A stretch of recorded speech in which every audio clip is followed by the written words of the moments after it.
Today, as you stepped on stage and I looked at the whiteboard, I realized that we have a lot in common. One very important fact is that our initials are both KC.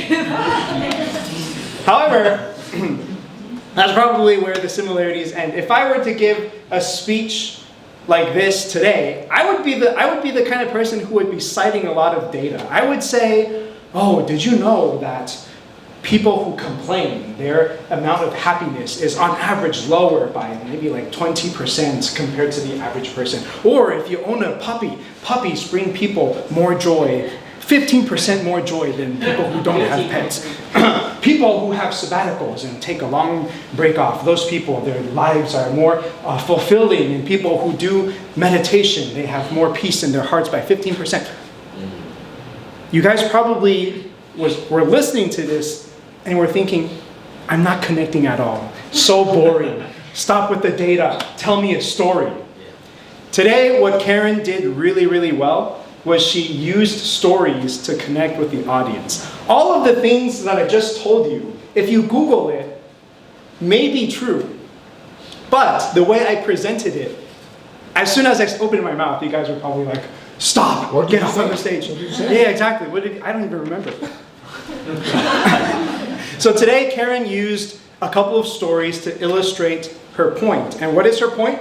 Her point was about self-deprecation and toxic voices in our heads, right?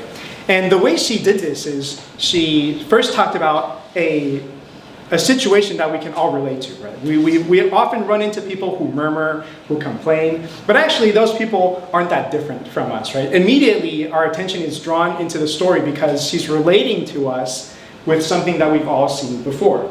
Next, she added a little bit humor into her story by talking about the relationship her mother has with her grandmother, right? And she said her grandmother, many people see grandma or in-laws as the evil mother-in-law, right? When she said this, everybody started laughing. Immediately, you felt connected to her story yet again. And then lastly, what I thought Karen did really well was she brought up a personal story to illustrate her point, right? She talked about how she worked really hard for a long time and then she was totally burnt out. Therefore, she decided to take a sabbatical and went to Belgium to live for a little bit. And here's the plot twist, right?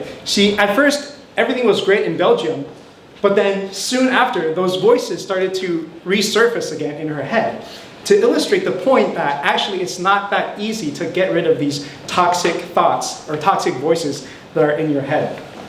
I thought the way she connected all of these stories with one theme, which is toxic voices, was really brilliant. The theme was very coherent. The title was reoccurring throughout her story. I think the only little piece of advice that I would give Karen is that I would love to know more about how you improved after you came back from Belgium, after you started to practice meditation. How did your life improve afterwards? Like after you started meditating, how did you face your problems in the future? If you can bring that up too, I think it will improve your speech by a lot more. Thank you.